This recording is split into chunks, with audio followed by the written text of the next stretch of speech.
ഞങ്ങൾ ഇവിടുത്തെ കുട്ടിയുടെ കാര്യത്തിന് വന്നതാ. മനസ്സിലായി, ഞാൻ കാത്തിരിക്കായിരുന്നു. വരൂ, അകത്തോട്ടിരിക്കാം. ഈ കെട്ട് വേണ്ട, ചേച്ചിക്ക് ചേരില്ല. മറ്റേ കെട്ട് മതി. മറ്റേ കെട്ടൊക്കെ മനസ്സ് ചോദ്യം കഴിഞ്ഞു. ചെറുക്കൻ നല്ല വിനയമുള്ളവനാ. ഗൾഫുകാരന്റെ ഒരു ഭാവവും ഇല്ല. എന്നാ പിന്നെ കാര്യത്തിലേക്ക് കിടക്കാം. സംസാരമൊക്കെ നമുക്ക് ഊണ് കഴിച്ചിട്ടാകാം. ഊണ് കെങ്കേമം. സാറാമേ, മോളെ ഇങ്ങോട്ടൊന്ന് വരാൻ പറ.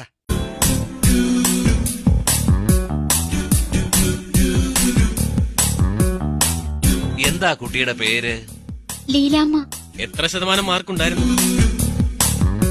തോറ്റുപോയതുകൊണ്ടായിരിക്കും ഇത്ര വലിയ നാണം. സാരമില്ല, ഇത്തവണ ജയിപ്പിക്കുന്ന കാര്യം ഞങ്ങളേറ്റു. 100% ഇപ്പോഴത്തെ ഞങ്ങളുടെ വിജയം.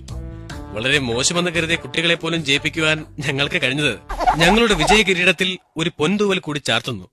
പരിചയസമ്പന്നരും വിദഗ്ധരുമായ ഒരു കൂട്ടം അധ്യാപകരാൽ നടത്തപ്പെടും.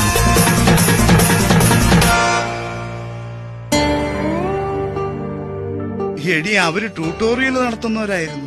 നായിന്റെ മക്കള് മുടിഞ്ഞു പോത്തേയുള്ളൂ.